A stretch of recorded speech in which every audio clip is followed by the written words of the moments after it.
We're in Hawaii. Hi. Yeah, it's beautiful. It's so nice to kind of get out of LA. We first definitely just want to address the Los Angeles fires. It was a pretty scary week last week, and we really send all of our sympathies to the people that have been affected by these fires. Also, we need to give a huge shout out to the firemen. They crushed it, and thankful for them for just keeping everybody else safe in that community. It's been pretty Yeah. devastating. I will say the flip of that is I have never seen LA come together more, Yeah. and just everyone is bending over backwards trying to help each other. People not from LA but have visited LA. It's been a really like the positive of that negative has been seeing, people talk about LA being like superficial and uh, not caring about others, and it's just the heart of LA has truly come out. It has. All that being said, I want to also say that we've been in a place of like kind of seriousness in LA for a while. We're in Hawaii for our friend's 40th birthday. Yeah. We are not. Happy birthday, Andrea. Happy birthday, Andrea. Hopefully you watch this. We're not in any way trying to diminish from the devastation that's occurring in LA, but we also want to bring some positivity. We want to bring some good energy. I personally deal with trauma and, hard times through humor. It's one of my coping mechanisms. So don't take us being lighthearted on this podcast or using humor as meaning that we're at all diminishing What happened. Also, just so you guys know, because I know this video is a little weird, we're on a hotel room bed together. So when she looks that way, she's actually looking at me. Oh, yeah. So it looks like she's just like looking at something random. She's looking at me. So if I look whatever, you guys will be fine. To look this way. So we want to start today's podcast by talking about Babygirl. Yeah, that was a great movie. Okay, we both enjoyed it, but I feel like and had similar thoughts, but I feel like I had more negative thoughts than you. Yeah, I agree. I think it was interesting. I mean, it was hot. If you haven't seen it, go see it with your girlfriends. Not your mom. Not your family, or maybe your boyfriend. Or maybe just see it at home alone. Maybe it's not an in-theater experience. Yeah, it was almost kind of like a softcore porn in a way. No, the opening scene is her climaxing, and is not a spoiler. The closing scene is her climaxing. Yeah, I mean, props to Nicole Kidman. She looks amazing. Oh my god, if I looked like her, I don't. How old is she? I think she's like has to be in her 60s, late 50s, late 50s, late 50s. But if I looked like that now, I would be happy. I think like the biggest takeaway from it is I feel like a lot of people kind of explored those types of relationships, or they could have been what in type like of relationship do you mean? Kind of like a very like sexualized relationship, but also in a way that it can be very toxic. Yeah, right. So for people who haven't seen it, the premise is based on this like woman, very high powered exec. She cheats on her husband with this like hot intern, and it's focused a lot on this like power degradation kink thing, which not kink shaming at all. I've got my own, but I don't get off on being degraded or feeling like someone, and that's probably honestly, if I'm being really raw, that's probably because of my past relationships is where I've been in abusive relationships. Right. And so that for me is really a trigger. And we were kind of talking about like, why is it that like sometimes women who are very like in their masculine role because they are more like powered and they're working in very like masculine jobs, like why do they want to be treated like that whenever it comes to a relationship or even like more in the bedroom? And we were kind of deep diving into what that kink is a little bit. It's interesting, right? Because I think it's sometimes that's like where you can feel safe or you can allow your more feminine energy to come out. And there are men that love that, but it can be taken advantage of. Right. And I think one of the things that was hard for me in the movie was that it moved from being like a kink to almost being manipulative. Yeah. Like it became a control thing. And in a way that I felt like he was kind of threatening, like if you leave this or if you don't follow these rules, I'm going to out us to everybody. It became toxic a little to me. Yeah, and I'll agree with you on that. I mean, it was still hot. Right. But then that was the other conversation we were having is like, why is it hot to be dominated by men? And is society or women, have we been trained to think, maybe from porn, maybe from societal norms, to think that's a healthy relationship? Yeah, that like I need to be dominated in order to get off. that is what good sex looks like, is this kind of like freaky, when you think about when you watch porn, when you think about that, like it's all BDSM or control, or like, I don't know, they're topics.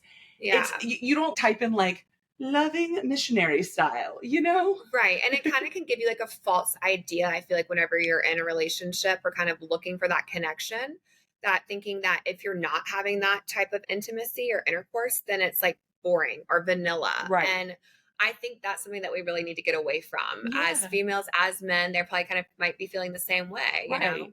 I don't want to buy into the trope that in order for sex to be good, it has to be like this like show. A show, right? And I think for a long time also women have felt like we have to be performative in bed. Yeah. And the same way I don't think women should ever fake orgasms. I like stand by that.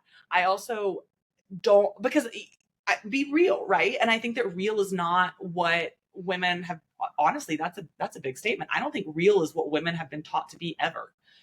Yeah, I mean, that's Like- not a bad idea. But I also think that comes a little bit with like maturity. Like as you've kind of like gotten older and you've had your experiences and you've explored yourself and with other people as well, like you get more confident in that area of, like we've talked about before, speaking up and having those discussions. And if Yeah. that's your thing, then talk about it and go for it, right? I just think there needs to be kind of everyone brought back down to reality of like what one, a healthy relationship is, and then two, like a healthy sex life, because that's important. You can keep it spicy, but it doesn't need to be like insane, right? Like, right. Or I don't like the idea that that is like the gold standard. right. Right. And that's like kind of what it's being like portrayed as in a lot of movies these days. Yeah, correct. It's like, I mean, I'm thinking like with 50 Shades of Grey. Yeah, I guess it did. Like it from being taboo to being like, this is what you should strive for. This is what's hot. And it's like, it's relative. Yeah. Like what's hot to me might not be hot to exactly, you. Same thought. I mean, I don't think it is. I think we have different types of men. We have different types. Why would, and it's like round peg, square hole or whatever. Yeah. Should we move on to something lighter? Yeah, I think so. So I would like to talk a little bit about the next layers of the Justin Blake Lively lawsuit. Oh yeah, we were deep diving into that on the plane. It's kind of getting out of control. So the big picture is that Blake Lively files a civil complaint, basically, which is not a lawsuit. Then she filed a lawsuit afterwards in California, alleging effectively that Justin Baldoni, however you say his name's, company. I have new tea about this. I deep dived this morning. I'm really invested in this. The Jason Baldoni's company had allowed sexual harassment to happen on the filming of the movie, right? Justin then, and this all comes out in like a tell-all in the New York Times.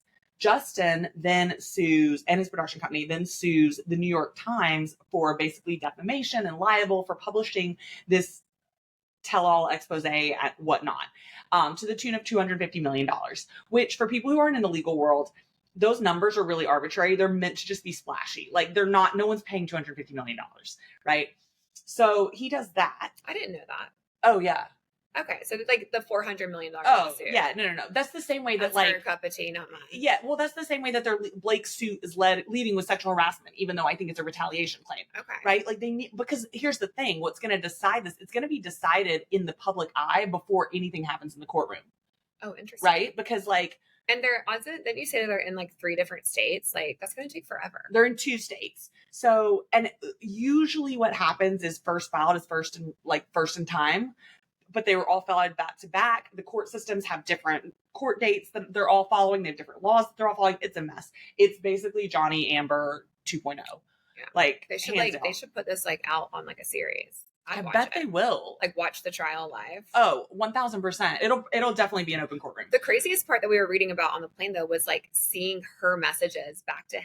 And wait, we got to get to that lawsuit first. Okay. I'm getting there. Okay. So then Justin files it against the New York Times. Then he doubles down and he files a personal complaint against Blake and Ryan in New York City. Different state, different laws, different court, different judge. For $400 million. Basically saying that she extorted him, that she effectively tied his hands during production, forced him to give her production credit, forced her to have wardrobe choices, forced all of these measures within the thing. But then he drops these text messages where she's literally referring to herself as Khaleesi and she's referring to herself as a bitch. Yeah. Did you not? Oh, I haven't seen okay. those. So here's the tea. So I read, there's like a 187 page complaint I read on the plane yesterday. And I was doing my face light. There's a part in the complaint where she's talking about how, so there's a scene in It Ends With Us that Blake wanted to rewrite. And she asked Justin if she can rewrite it. And he's like, that's weird. And she's like, I want to rewrite it or whatever. So she rewrites it and Justin reads it and Justin doesn't love it. And Justin's like, I don't know. Maybe we should get, like, there's actual writers that are doing this, right? Like maybe we should let them do it. He comes over to her apartment to like have this conversation and is met at the door. This is the tea, by Ryan Reynolds and Taylor Swift. And they're talking, yes, because you know Taylor and Blake are besties. Yeah. And Taylor's talking about how amazing the script Blake wrote is.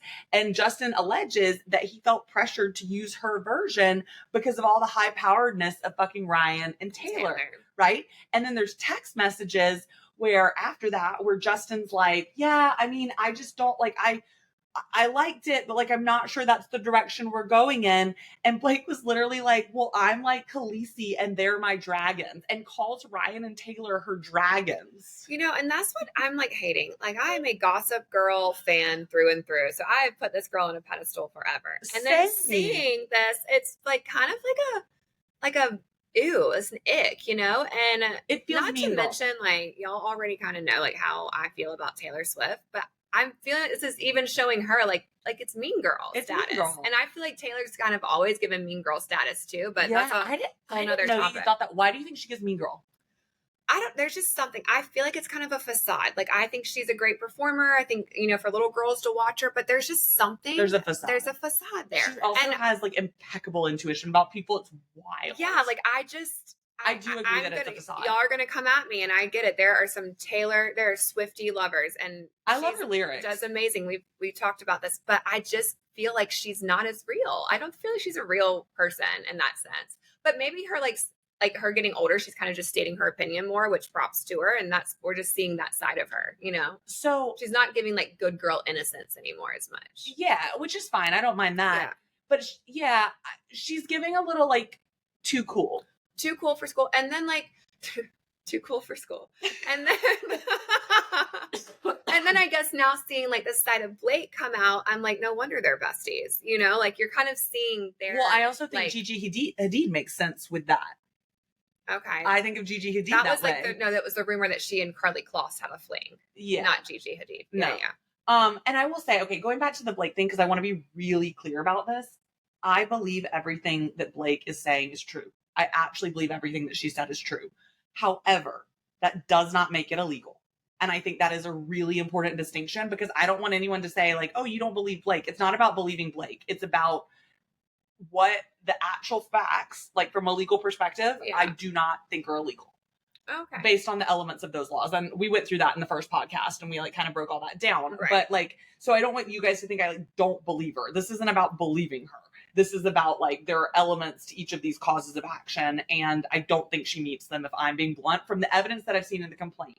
Now, that being said, it doesn't mean more won't come out, but like from what the text messages I've seen, and one of the biggest ones, the very first thing I posted about this was that I don't know if you remember this story, where I was literally like, no, these texts were cherry picked. Right. They're like put together. Yeah. Because everyone was online was being like, oh my God, did you see the text? And I was like, not, you guys are falling for it.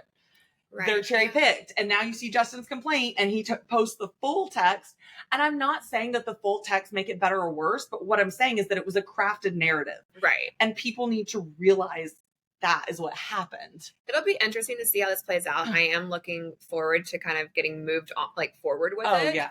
But speaking of like lawsuits and things going on, what about this like new like beige lawsuit like that I saw recently? Like, I guess you can't copy like a influencer's aesthetic, but then like, what's the purpose of being an influencer? Right. Because people are going to copy your aesthetic. Right.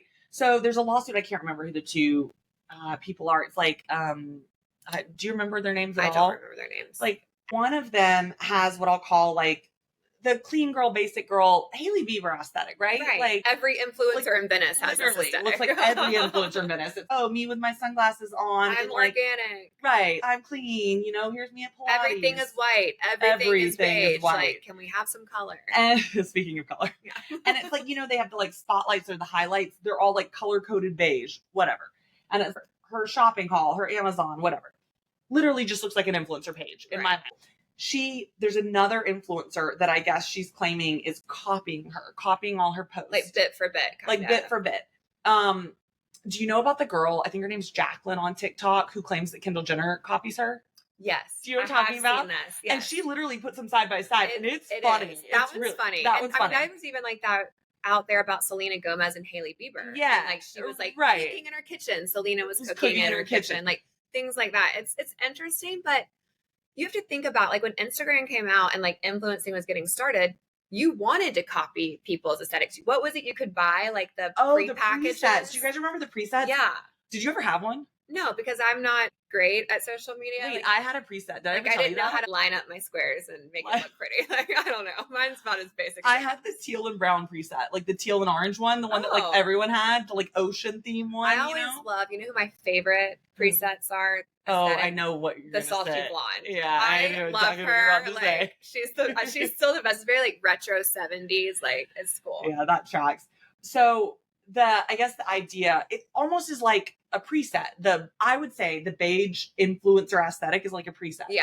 Like it looks like they all look the same. But what's interesting, and Eve can probably chat more about this since she's a little bit more into that world, is that if they put out a lawsuit and it wins, then how are you going to copyright your Instagram? That's going to kind of screw up the whole business. Well, right. So that's the fascinating thing. So I'll give you an example. It's like influencer A post a photo of her in a white crop, khaki pants, and sunglasses doing a pose, right? Influencer B post a photo of her in white crop, khaki pants, and sunglasses doing a pose. That's kind of what she's alleging. It's not like some of the captions where it looks like they kind of were spun off of each other, the poses, the clothes, that kind of stuff, right? So she's also alleging that influencer A had a tattoo of like a flower and influencer B got a similar tattoo, whatever. And influencer B like blocked her and was like looking at her from a Finsta or whatnot. So I don't actually know how she found it, but do you have a Finsta? I used to, but now that I'm taken. Oh yeah. I gotta creep around anymore. I have a Finsta, I won't lie. Do you really? Yeah. I didn't know that. I like to creep sometimes. Is it oh wait, I think you showed me this. It's like a guy. We can't say the name. No, I know, but isn't it like a guy? Oh no, profile? there's like no pictures. So I know somebody who has a Finsta and it's a guy. Oh really? That's smart. It's like a guy. Oh, right? Mine's not like I don't have pictures. On no, she I just have like a random. She has like a guy Finsta. That's kind of good, right? And she like follows car. Oh, that's really fun. I mean, that's going above and beyond. Mine, I'll just be like, oh, let me just check on this or that. So the two photos like mimic each other, right? And she's claiming that influencer B effectively that her aesthetic, her personal aesthetic is trademarked. It is her likeness, right? It's like a trademark likeness. It's the same way that like, for example, you can't use an athlete to market a sports beverage. And I didn't know this. College athletes, there's a new thing. It's NIL, name and likeness. If you use, for example, because what was happening is they were basically they were free marketing for colleges. So, because you couldn't pay them for a long time and they couldn't trademark their likeness. Right. And so didn't that basketball girl come out with this a little bit? Yeah. And kind of fight about this? Mm-hmm. Okay. So, I know who you're talking about. I can't remember her name. Caitlin Clark. Caitlin Clark. Look at me and my sports knowledge. Sports. So you would I'm kind of butchering all of this. This isn't my area of expertise, but point being that if some basketball player plays for USC is chugging Gatorade and Gatorade wants to like repost that on their page or whatever, there's like name and likeness deals and they need to be paid because they're bringing attention and whatnot to the brand, right? She's claiming her aesthetic is being stolen. Her likeness is being replicated, that this influencer is making money off her likeness as though this influencer was actually posting her. But influencer B is posting herself in the same clothes. I don't know. It's getting tricky. I still just think it's wild that you can go to college and like take classes for this now. Oh, for influencer marketing? Yeah. Or to learn how to be an influencer. And I mean, that's great. Like people make a killing from it. It's shocking. Would you take that class? Like right now, if I was in college, like yeah, no, but back in the day, probably. I don't know. There's a part of me that would be fascinated. This is my personal perspective. I don't know that influencing can be taught. I agree with you on that. I think it kind of comes naturally. Like you either have it or you don't. Right. I think you either have the persona that people gravitate to. Yeah. I think it is similar to people who are charismatic or similar to people who are personable. Yeah. Like there's a sense of related ability, right? Yeah. And like we've also talked about this, that there's like two types of influencers. So there's the ones that are relatable and the ones that are aesthetic. Yes. I think maybe you could teach aesthetic influencing.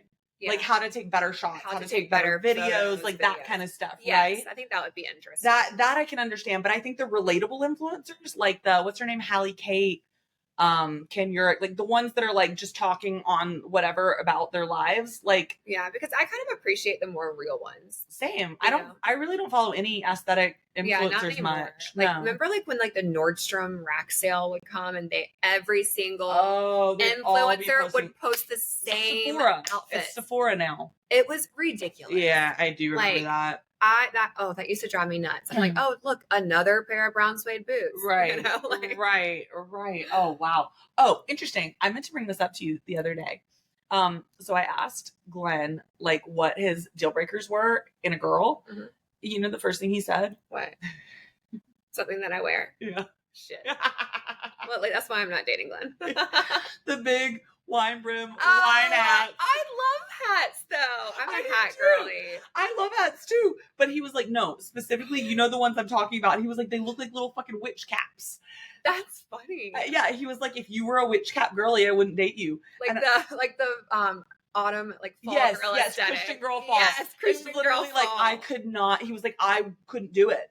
That's so funny. And I don't wear those hats in LA though, and I used to wear them all the time. That is your aesthetic. You see my hat collection. Seen it. Like like lack of color. Like a wall of them. Oh, I love some lack of color. But I also feel like the style's kind of changed from that. Like now it's like bucket hats, like, you know, trucker hats are really in and things like that. Yeah, it's Gen Z. Gen Z's bringing back. I know, but I love a good wide brim hat. Well, it's like what we were talking about on the plane. Which two celebrities would be your parents? Yeah. She said Reese Witherspoon, and I was like, tracks. A touch with that and like Bridget Jones. Right. But like Reese Witherspoon gives wide brim witch hat. Yeah, she does. She's like kind of basic. Well, but also just like Southern too. Yeah. Right. I feel like the wide brim hat's a Southern thing. Like, I think so too. Can you imagine somebody in like Kansas wearing one of those? Not really. Chicago? It might be like their flannel. It'd be like they like copied the fall aesthetic. Right. You know what they I mean? Found the influencer. Yeah. They're like, this is what we wear in fall. But I think what I love about hats is that, tell me more about what you love about right now is that you can like get them custom. We went to Nashville and oh God, I wish we had those hats. So like I said, I love them. And so I love getting them like custom made, and we got custom trucker hats that were fun, and they were way overpriced. I think I paid almost $100 for a set. Yeah, it was a little not worth the money. But I don't actually love myself in hats. I just have the melasma. And that helps. Okay, is this a millennial thing? How millennials always put the word "the" in front of things? Oh, I don't know. Like, you know how I always say like the melasma, the Olive Garden, the Target? Like that's a millennial thing. Do that. I think other people do that. Because I don't say like I'm not going to the mall. Well, I guess that's okay, right. No, I think other people do that. I think it's a thing. It's like a millennial thing. Huh? Maybe. There's a lot of millennial things out there. We're getting old. What's the generation that comes after Gen Z? Because I feel like we're already in that generation. I have no idea. Is it Gen Alpha? Maybe Gen Alpha. I think it is. It'll be interesting to see like what that generation brings. Why we got to skip a letter? That's what messes with me. We go from Gen Y to Gen Z, but we're between the two. Oh. Gen Y, millennial, Gen Z, and then we start back over with Gen Alpha. Maybe because of the 2000s, right? Well, I know that's why, but I'm saying like... Do you remember when Y2K, like, do you remember that New Year's? Do you remember where you were? Yeah. I remember what I had on. Oh, same. I remember I was sitting. I remember watching the TV and watching it become New Year's in Paris, and nothing blew up. You were in Paris? No, we were watching it on the TV. Oh, yeah. No, I was not in Paris. I was in Mississippi. I was in Lucedale, Mississippi with my grandmother. Me and my grandmother, my mom, my dad, my uncle. And I remember we were watching the TV because you know how you would watch New Year's come across the world? Yeah. And it went New Year's in Paris, and we were like, nothing blew up. They're still here. And then it went New Year's in New York, and we were like, nothing blew up. We're still here. I guess we're going to make it. We literally thought we were going to die at midnight. Oh, I know. It was going to be a Big Bang Theory. I don't even know what, like, did we think the world was just going to implode? I think they were saying like all the computers were going to shut off. But it was like we lived before computers, so I don't know. And back to encyclopedias. Right. Like that's another thing. No one is ever, below our generation, is ever going to have to dig through encyclopedias and do a book report. Well, I think about that with law school because we used to lug books this big. I had like 5 of them. I'm sure you did with nursing school, right? Do they even have books in? No, you can chat GPT your lecture and it'll give you cliff notes of what to study that they think you should study on.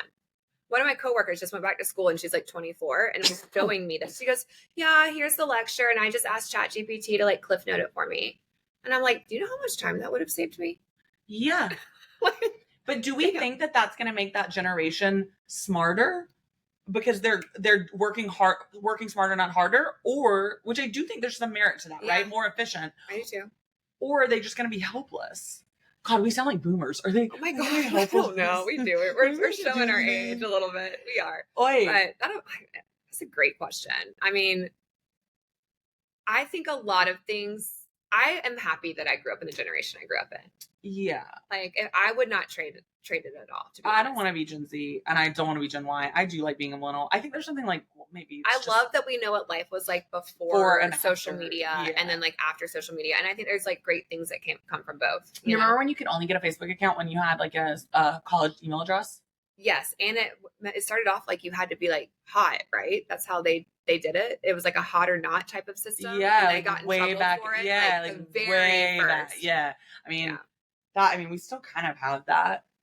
Hot or not system. Well, like in life. I'm like, I've never heard that. There's like, when I lived in Charleston, there was this thing called Charleston Dimes, and it was an Instagram account. Okay. And they would like choose random women around Charleston to be like dime of the week. Were you a Charleston dime? I did make it one time. I remember I was like, I made the Charleston dime. Did they ask for permission or they just like found your photo? They just found it. And would be like, boom? I think I was in like Isle of Murata and I had like a starfish and that's the picture they used. That's like back when, do you remember when Barstool used to have the like Barstool girl or whatever? Yeah. Like that was, wow, what a time to be alive. That's weird though, you know, like I don't know. I don't really agree with like doing that, but. Like what? I don't think they would do that now. Could you imagine Los Angeles? Oh. Los Angeles. No telling. And it'd be hard to choose from. It would, yeah. They'd be like that one, that one, that one, that one. Literally everybody is beautiful, and you're like, oh, yeah. That is honestly the hardest thing about living in LA. That it desensitizes you to beauty. It does. It really does, which is a good and bad thing. Right. But you know what else about living in LA that has helped me? It's given me the most confidence because you have to be confident, or else you're going to be eaten alive. You'll be eaten alive. Well, they always say. My ex-boyfriend used to say this to me. He always used to say, when you come to LA, you know in a year you've either made it or not. And I don't mean made it like you became a famous actress, but like made it like you either leveled the fuck up and got the confidence to stick it out. Yeah. Or you went home. Like, I mean, I remember my first year in LA, like it was a little tough. I was trying to kind of like change the way I dress and dress more. Were you really? Because I was coming from the South and like nobody wears color apparently in Los Angeles. Like, you're a beige town. Like beige, black, brown, gray. And but that's like, that kind of mimics. I've always thought this, as pretty as LA is, because of the smog, it almost looks like there's a filter on LA at all times. Yeah. It's muted. It is. Do you know what I mean? Like it doesn't have the vibrant tropical colors that I grew up with. Like I grew up with bright tropical colored houses. Right. I like saw sunsets that were like LA sunsets are pretty, but they are nothing like a Gulf Coast sunset. Like 30A watercolor, like Rosemary Beach, like especially like over like a sound or like it is beautiful. It's like pink, purple, orange, blue, green. It's a whole fucking color. It's watercolors. It is. Whereas in LA, it's literally blue water, yellow sun. Every now and then, if there's like smog or a like fire, smoke.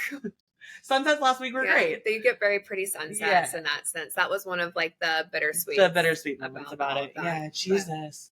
What was I just thinking about earlier? Oh, Jessica Simpson.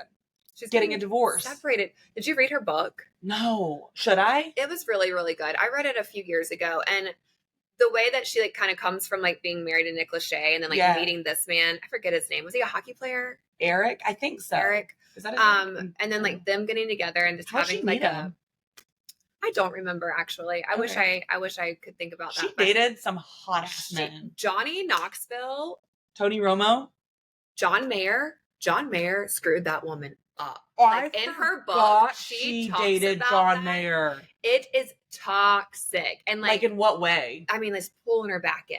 Oh my God, I just got chills. It was John wild. Mayer will forever be the biggest fuckboy of all time. Well, you see him on Raya all the time. And I want to know, does anyone actually match with John Mayer on Raya? I'm sure they match and then never meet up. But he writes here just for friends. So say you're on Raya and you match with John Mayer. Now, we all know how much of a toxic he is. But say I matched with John Mayer. Right. I would probably go on a date. Of course you would. Just to say I went on a date with John Mayer. And I won't lie about that. No, of course. Well, my friend, I told you, she went on a date with Owen Wilson. Oh, yeah. And she wasn't even attracted to him. And she was just like, well, yeah, but it's Owen Wilson. Yeah, I would just want to go see, let's see what you come up with, John Mayer. Right. Let's see what you're all about. Is John Mayer but you know what? I bet I'd put money on this. He's like, do you want to come over? I'll play my guitar. Oh, God. I would fail. If he started being let me just no, if this is how the date would go. He would take me somewhere where there's live music and he'd be like, I'm just going to play a song. He gives me Zach Bryan. I feel like I would cave. The better the lyrics, the more manipulative and fucked up you are because you know what gets a girl off. Mentally how to fuck with the girly minds. Yeah, 2025.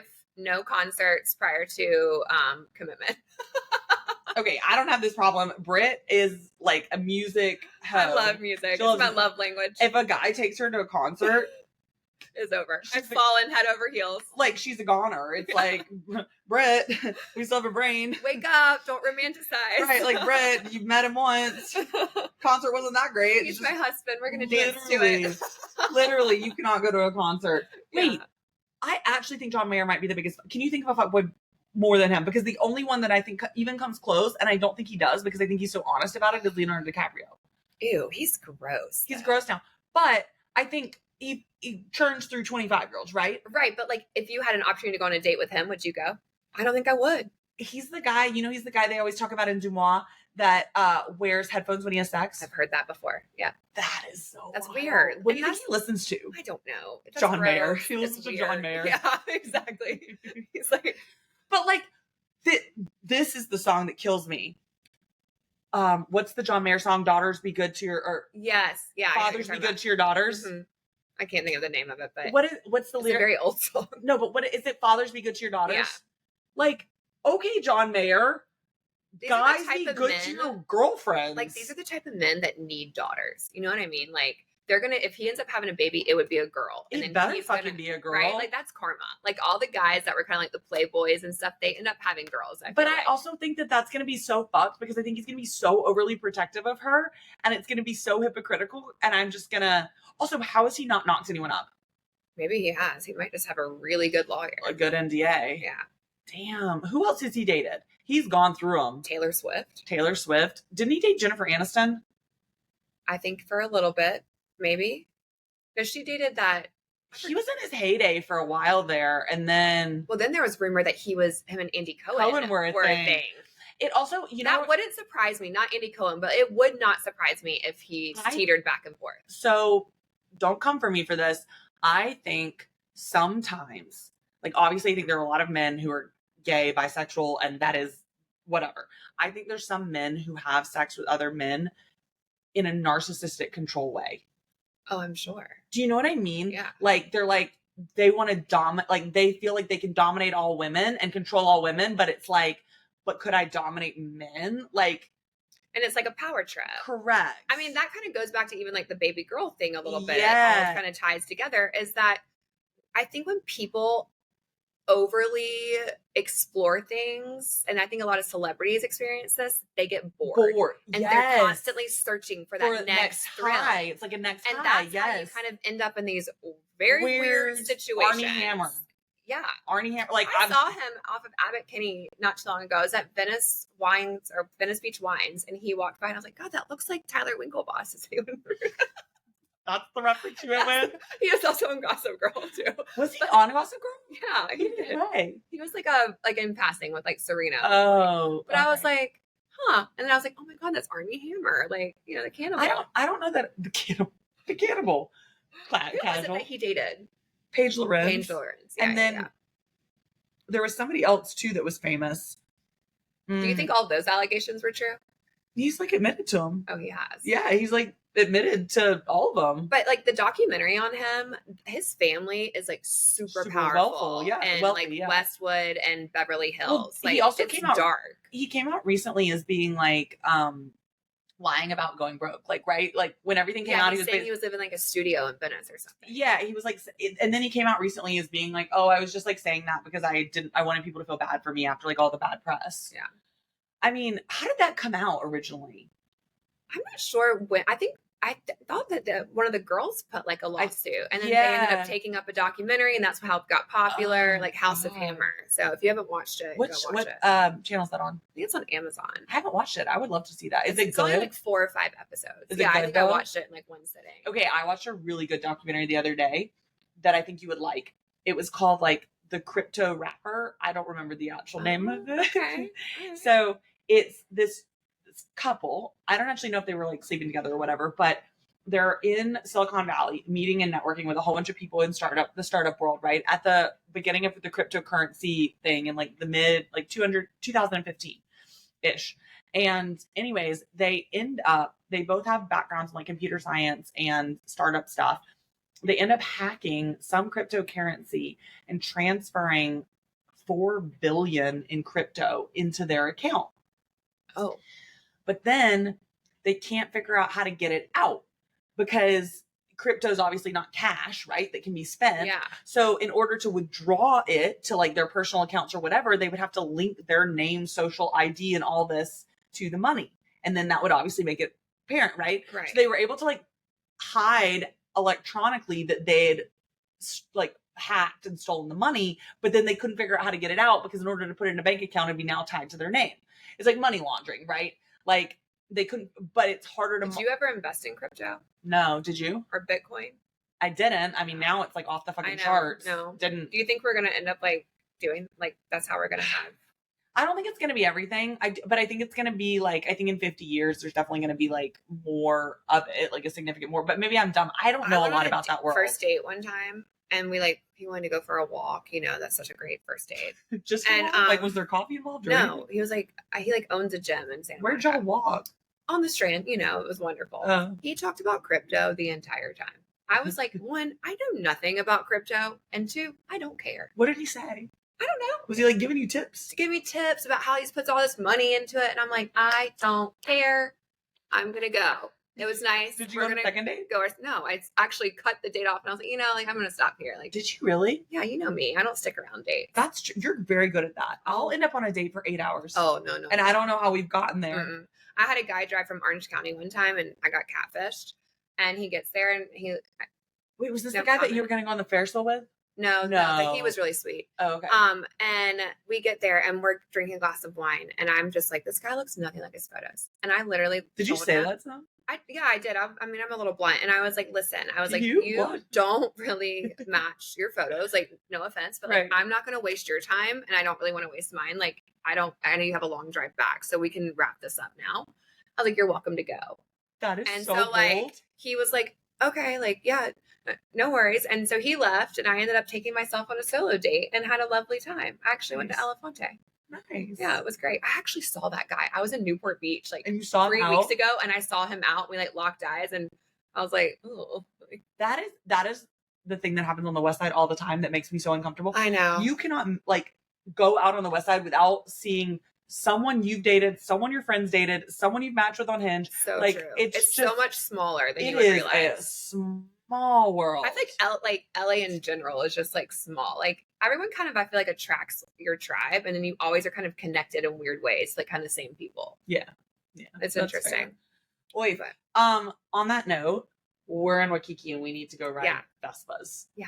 We're going to go maybe see the Jurassic Park beach. Apparently it's called Secret Beach. So I was about to ask if there were animals there, but then I realized Jurassic Park was dinosaurs. And she's never seen Jurassic Park. Yeah. So I made it. That's a whole nother thing. I made it deal with Brit this year. I said, because I haven't seen a lot of movies, I said she could pick one movie a month to movie educate me. And January's movie is apparently Jurassic Park, which I didn't know there were multiple of. How many are there? Like, do I have to see all of them or just one? You need to start with the original first. I thought Jurassic Park and Jumanji was the same. The dinosaur junk? No? Okay. Jumanji is a game. Have you seen Jumanji?